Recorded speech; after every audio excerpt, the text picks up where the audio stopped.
I wanted to talk to you today about something that's been on my mind for a while, and that is a massive frustration for me sometimes, certainly a very big confusion.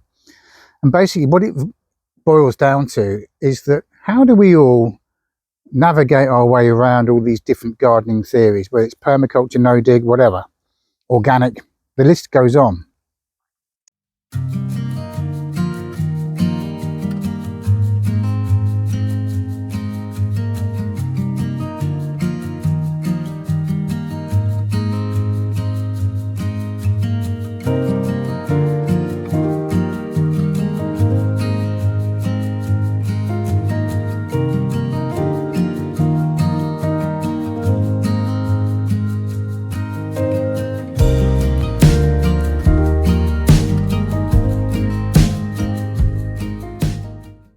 Now, I watched a video recently, and having watched it, it was a bit of a light bulb moment in a way, because I suddenly realised that what they were saying there actually fitted the kind of concerns or thoughts that I've been having for the last few weeks.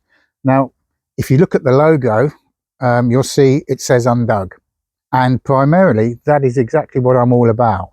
However, it's not the be all and end all of this world, and maybe we shouldn't all be looking at one particular type of theory of gardening or growing our own fruit and veg and not considering the others. And in actual fact, whilst I am primarily no dig, in a lot of my videos I do talk about the fact that no one gardening theory or system is the best, because if it was, we would all be doing it. So there'd only be one thing. So what I try and do through the videos that I make and the correspondence that I have on various social media groups, and there are a lot, what I try and do is to encourage everybody to take a little bit of each and adapt it to their own growing space, because everybody's climate is different. I mean, I'm here now, we're coming into the second week of September, just about to start. In the shade, I've got a temperature of 29 degrees Celsius. Lovely. But it's a strong sun. And when we go out into the vegetable patch, that can easily be 32, 33, 34. So that has an impact not only on me, but also on the garden and what I'm growing. But I could be in the UK suffering from blight on my tomatoes and on my potatoes, because the weather there in the UK has been absolutely awful. I could go over to America, a completely different system all over again. And if you go to the Southern Hemisphere, obviously they're just coming into spring and starting their growing season. So the problem, it goes on.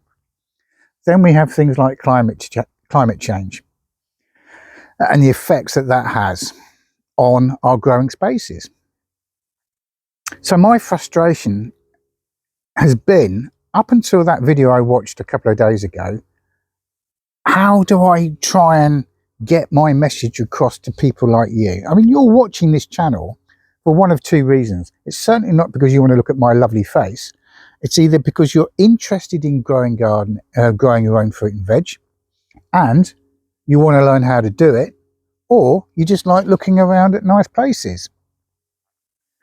Now, the other thing you'll know if you're a regular viewer is I'm not a Steven Spielberg. This isn't scripted, obviously, and I'm recording it on my smartphone, so I don't have big lights. I'm relying on the sun and my surroundings, including this Rebecca that's just going over, as we can see. It's still pretty. So no one's operating the camera. It's purely down to me doing what I'm doing and then throwing it through an editing bit of software to cut out all the mistakes. And there's a few. Now, okay, I'm knocking on the door of 60. I've still got a few months to go, in fact over a year, only just. But every day I learn something new about gardening, mainly because I do a lot of research, and I want to do that research so that when I make stuff like this, I can say it to you knowing that I've done the best I possibly can, and I hope you get something out of it. If you do, give me a like.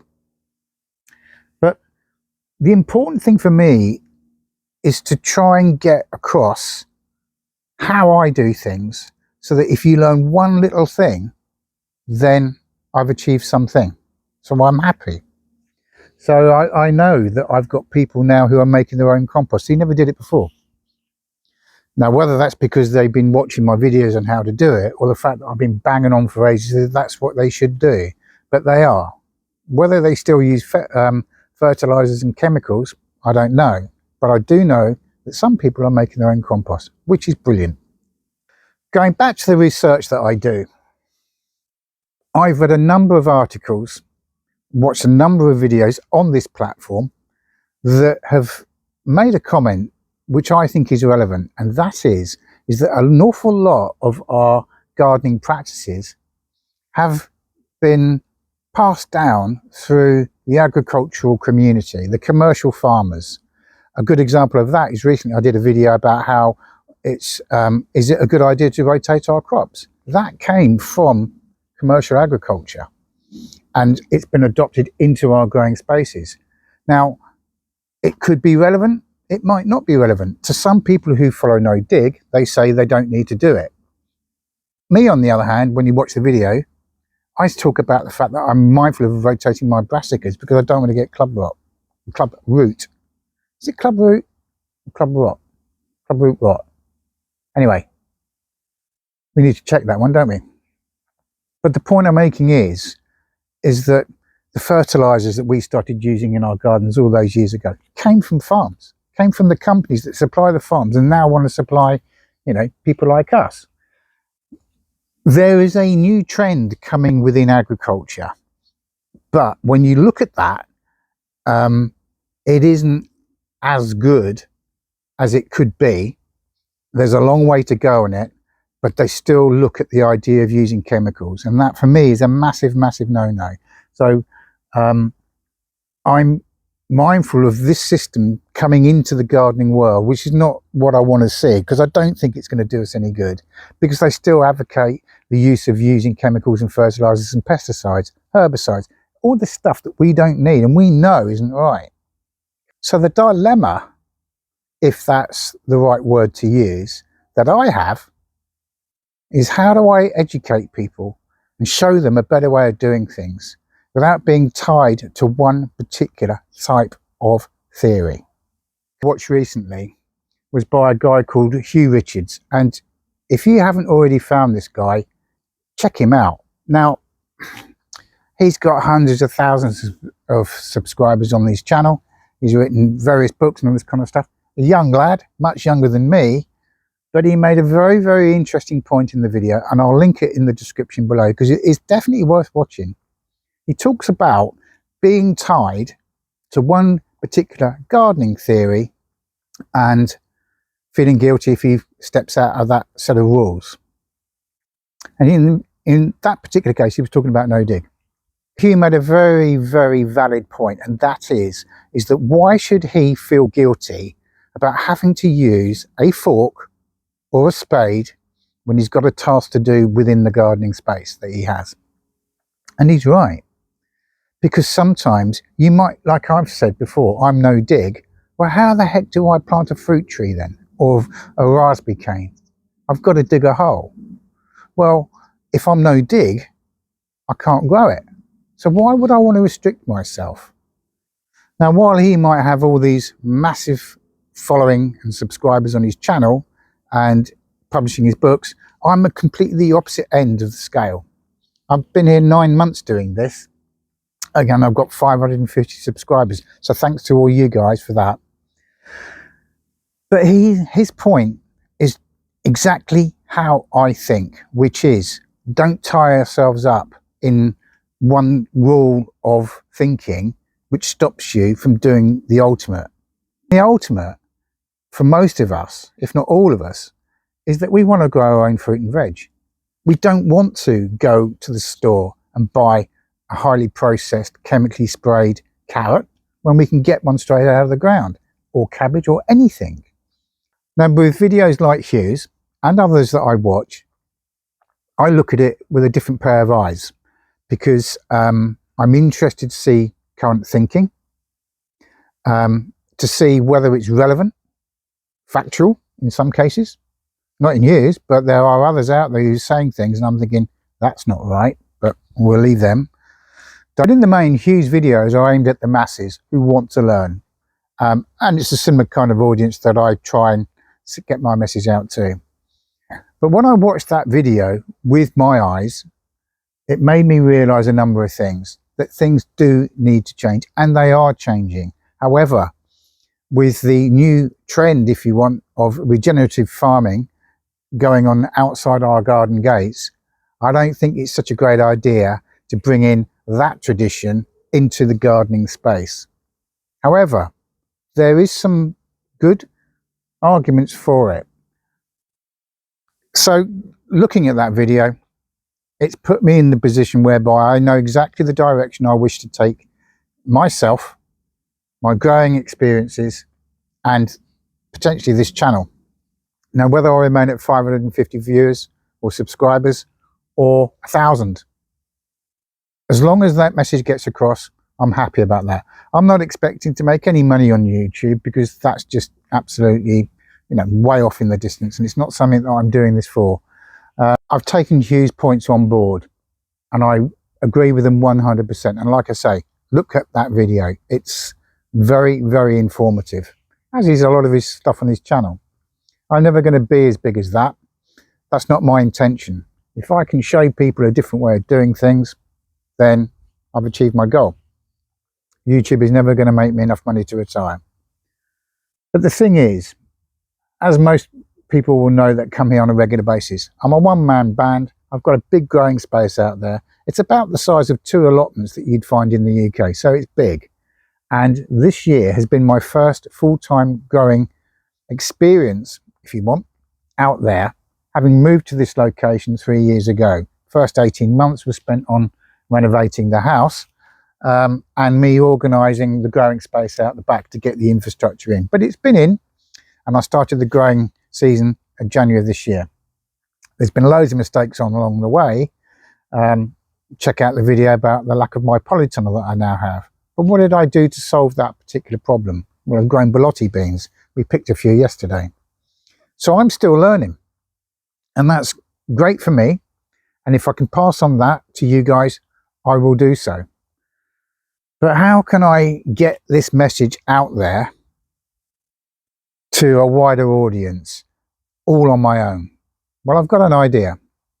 So most of you are going to know that I do all this on my own. I make this film on my own, I edit it on my own, all that kind of thing. It takes a lot of time, but that's part of it, I guess. But I need a bit of help on that. I also recognise that I need to change the direction of the channel. Not massively, but there needs to be a bit of a change. And using the comment that Huw made about being restricted to one particular style of growing, the logo of Undug is going to change. So having watched that video, it's given me the answer to the direction I wish this channel to go. It's still going to show you how I do things and hopefully explain why. And it will show you the results, good and bad. There's a video coming out in the next day or so about biodiversity. But there's a cost to biodiversity, and hopefully in the video you'll see what that is. But at the same time, it shows you that the crop that I harvest in that video can work with biodiversity, so I still get the result that I'm looking for, even if I have to deal with certain issues because of my increase in biodiversity. So, look out for that video. It is quite interesting. So I know the direction I want the channel to go. I'm going to change the logos and the identity of the channel, and I'm going to do something else as well. The other thing I'm going to do is up until now, I've been the only person making these videos. There's a lovely butterfly just coming around us. Anyways, off he goes. I love making the videos. I'm only using my smartphone on the tripod, and I'm out and about doing stuff. If you looked at the video about me pruning the squashes and how the bee interacted with me and the camera, stuff like that, you just can't make up. And it was absolutely brilliant, and I love doing that sort of thing. But I also recognise that we really do need to get into the whys and wherefores of everything that we do. So I want to bring in all these other different theories of gardening, why they're a good thing, or perhaps why they're a bad thing. And what I'm going to be doing for that is I won't be able to make those videos based here. I want to get out and get some real experiences and some scientific fact. So I'm going to be using 2 other individuals who are external to where I live to produce those videos in my name, but there won't be my voice. Probably not a bad thing. And we can then hopefully educate more and more people. I would love you to share any of the videos that you think are necessary and that can help you. I've got a lot of resources that I keep because, as I say, I research everything before I actually make those recordings. And so by all means, if you ever want to ask me anything, you'll be able to do so. So I can really only conclude, as Rada repositions herself, and she's never going to disappear from the videos, and neither is Jack. They're going to pop up as and when. So that's going to stay the same. So the direction is going to be twofold. Like I say, we're going to do some proper educational videos externally and also continue filming here. I've got some great stuff coming up. You will not believe the size of some of the squashes that I've grown this year for the first time. They're absolutely incredible. But also, as I do it, explain to you what I'm going to be doing with the produce. I won't actually show you a cookery thing, but I'll give you some inspiration as to what we do there, because we are still learning as we go along here. We've just started fermenting some of the veg, and they seem to be working okay. I'm always open to new ideas, and if you've got any, feel free to let me know those as well. It's a learning curve for us. So this video and the one that follows it about the cost of biodiversity will have that undug logo in the right hand side. Then after that, the new logo is going to appear, and I'm going to give you an introduction as to what that's going to be all about and the new direction that we're going to take. But primarily it's going to stay the same. It's just going to be a new name, and we're going to be bringing in new elements into this to make it more informative, more inclusive, and hopefully a better experience for the masses. Now, like I say, I mean, I'd love you to watch some more of my videos, but in the description is going to be Huw's video. Go and have a look at it, and it will give you a more in-depth look at how he's doing things and why. And then when you've seen that, and then you come back to me in a couple of days' time when I talk to you about the new direction I'm taking, it will all click into place. So for now, take care of yourselves, and I'll catch up with you very soon. It's a lovely sunny day. Cat's probably sleeping under a hedge somewhere.